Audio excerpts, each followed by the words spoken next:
Halo, Assalamualaikum warahmatullahi wabarakatuh. Terima kasih untuk yang sudah datang ke channel aku.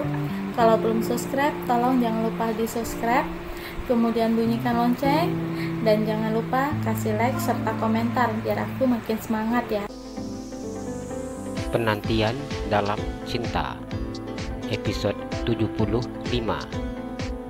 Anakmu yang lain.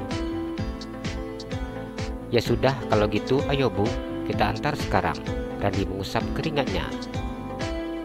Iya, jawab Nina. Ia memandang putranya. Ia mengangkat bungkusan besar tersebut. Nina duduk di belakang setelah putranya meletakkan kantong-kantong yang berukuran besar tersebut. Randy membawa motor dengan dua kantong besar yang berada di depannya, sedangkan ibunya duduk di belakang dengan memeluk kantong plastik berukuran besar. Ini sepertinya kita harus beli mobil Bu, ucapnya dengan bercanda. Nina tertawa mendengar ucapan putranya. Apa mobil itu murah? Tanyanya. Ya mahal lah, jawab Randy. Kalau mahal, mana mungkin dibeli? Nina diam dan berpikir sejenak. Apa ibu beli motor murah aja ya? Nanti kita buat gandengan becaknya. Jadi kalau ada pesanan nasi seperti ini, kita bisa bawa pakai becak, usul Nina. Boleh juga Bu, nanti bila aku jadi orang sukses, aku akan belikan ibu mobil, Randy berkata dengan tersenyum. Amin, sebenarnya enggak perlu dibeliin mobil juga. Ibu tidak apa-apa, pakai motor aja sudah buat ibu senang, jawab Nina. Iya, tapi kalau pakai mobil, bila ibu ngantuk bisa tidur, jelas Randy. Nina tersenyum ketika mendengar ucapan putranya. Dulu dirinya begitu sangat sering naik mobil suaminya. Setelah menikah suaminya menjadi supir taksi dan suaminya selalu membawanya jalan-jalan pakai taksi. Kenangan itu begitu sangat indah untuk dilupakannya, namun begitu sakit untuk dikenang. Kebahagiaan yang hanya sesaat untuknya. Sekarang Mas Johan pasti sudah sangat bahagia. Nina juga begitu sangat bahagia. Bila Mas lihat seperti apa Nina menjalani hidup berdua dengan Randy, Nina yakin Mas akan bangga melihat kami. Sekarang, Randy sudah begitu sangat dewasa dalam berpikir, meskipun usianya belum dewasa. Namun Nina tahu, keadaanlah yang membuat dia dewasa. Nina berkata di dalam hatinya sambil memandang punggung lebar putranya. Randy memberhentikan motornya di parkiran sebuah sekolah SMA. Bu, ini diantar kemana?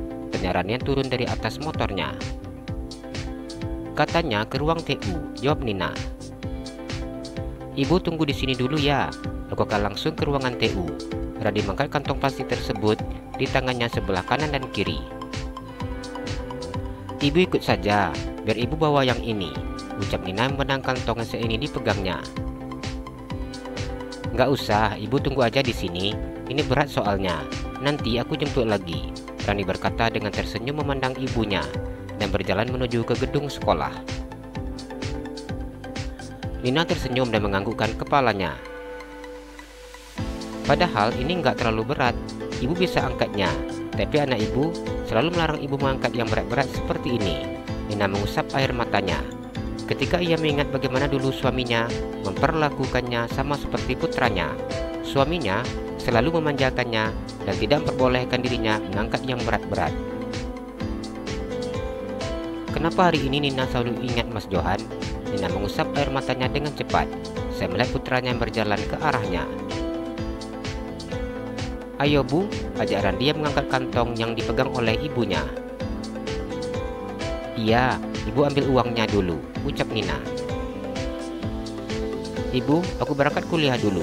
Randy mencium punggung tangan ibunya.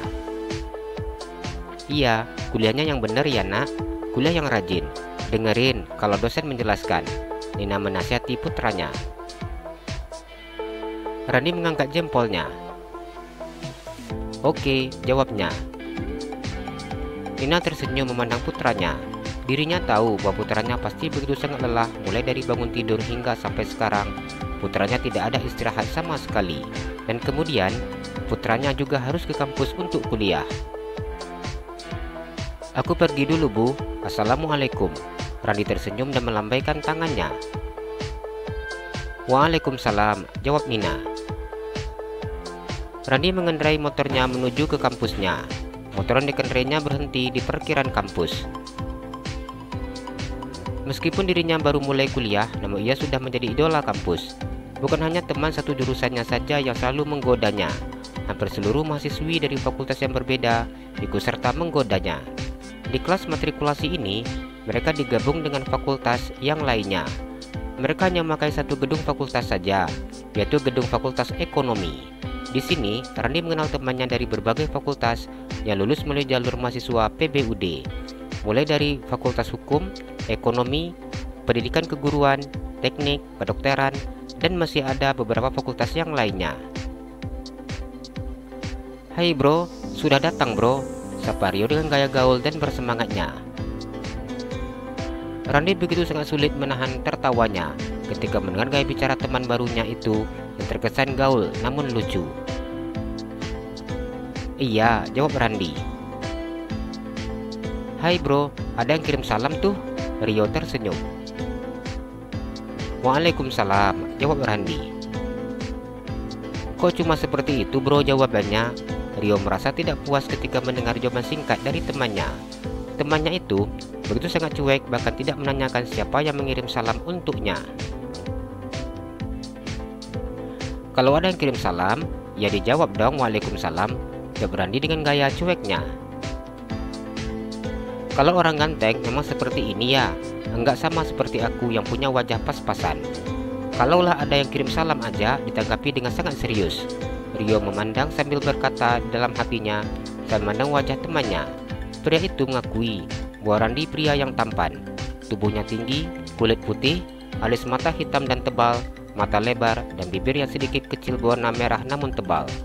Terkadang, Rio tidak habis berpikir, mengapa ada pria memiliki wajah tampan seperti Randi. Randi hanya tersenyum ketika mendengar ucapan temannya tersebut. "Mau ikut nggak ke rumah aku?" Randi menawarkan. "Yang benar ini?" tanya Rio. Randi menganggukkan kepalanya. "Besok kita libur, jadi kalau kamu mau main ke rumah aku, boleh," ajak Randi. "Oke bro, aku senang," jawab Rio yang bergaya seperti anak gaul. Randi tersenyum geli ketika mendengar jawaban temannya. Dirinya tidak memahami mengapa temannya itu bertingkah laku sok gaul seperti ini.